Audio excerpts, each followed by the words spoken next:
Welcome. Do not forget to hit the like button and subscribe.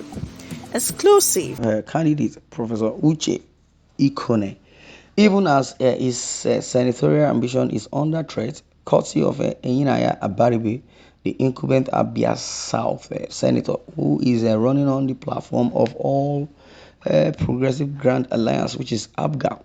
Now, Ikpeazu's hold on Abia PDP is tenuous, said a party source who craved anonymity is not on the same page with TA Oji, who is supporting Atiku, and also now Charles Ogbonna, a loyalist of TA Oji, also is the coordinator of the Atiku campaign in Abia, not Ikpeazu. Now the TA and Ikpeazu fell out when Ikpeazu wanted to choose a successor and TA wanted to pick one for him. But he refused. He told TA that nobody picked a successor for Oji Uzokalu and nobody picked him on his own behalf. Initially, TA agreed but insisted that he must bring his chosen candidate to him. Ikpeazu brought four people and he rejected all of them but eventually agreed with the choice of Ikone. However, he gave Ikone some conditions which Ikone, rejected and he withdrew his support. Now, he is supporting Gregory Ibe of APGA, the owner of Gregory University. Actually, TA has a major stake in that university. He is the core investor, but people assume that Ibe is the owner. At some point, TA also wanted Ikpeazu's deputy to succeed him, but he refused. And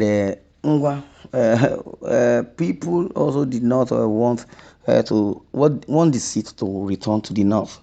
Ngwa is a fluid situation for Ikpeazu. And because of this G5 thing, the party has almost scattered.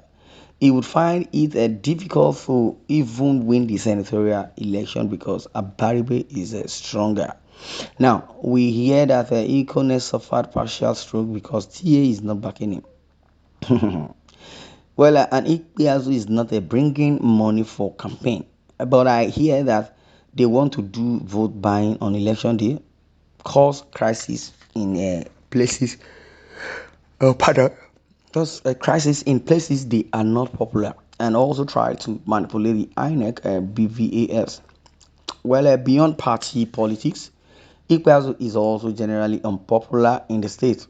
Apart from not delivering infrastructural projects as expected, he is accused of not paying pensioners and resident doctors in the state, among others. There has been old month of salary arrears for him, therefore endorsing the Tinubu candidacy in a state where Obi is so popular that even some PDP chieftains are confessed obedience. Could be tantamount to digging his own political grave. It is understood that the governor had wanted the Labour Party presidential candidate to withdraw support for Dr. Alex Oti, the party's governorship candidate in the state, as condition to endorse him, but he easily rejected the offer. In Benue State, Samuel from the governor of Benue State, who clearly favors Obi, could as well put his own political future in jeopardy by ensuring Tinubu, given that the APC is already strong in Benue. Under normal circumstances, it would be a tough fight between his anointed candidate, Mr. Titus Uba, and his APC challenger, Reverend Father Yacint Alia, for the state governorship. And from available feedback, Obi is also the more popular presidential candidate in Benin. And also the open backing of his candidacy could well work in his favor. For Nyesom Wike of Rivers State, while he is evidently strong in Rivers, Obi, from available feedback, is clearly the most popular presidential candidate in the state, and openly endorsing Tinubu would make his job more difficult.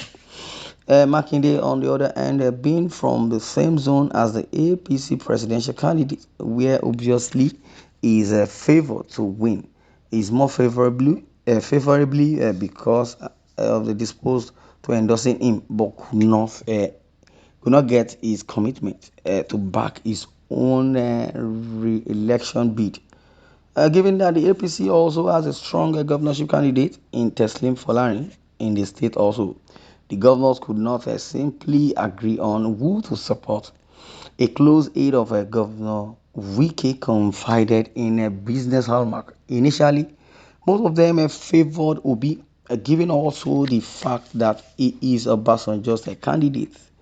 However, as it stands, there is no agreement, so they would be endorsing one candidate as a collective, effort or thereabout. The governors had on Wednesday night, it was gathered that they met in Ibadan ahead of Makinde's official campaign launch on Thursday, with a view for or to finalizing their stand. But again, could not as they put into consideration the fact that members of the integrity group, the more encompassing body of party chieftains opposed to the status quo in the PDP, cannot possibly back one candidate because of local peculiar political demands. Also speaking on Thursday during the official launch of Makinde's campaign in Ibadan, Governor Wike told members of the party, some of whom intermittently chanted Atiku's name, that Makinde would tell them which presidential candidate to vote for in the presidential election, which is coming soon. Perhaps an indication that the governors will each endorse their own presidential candidate.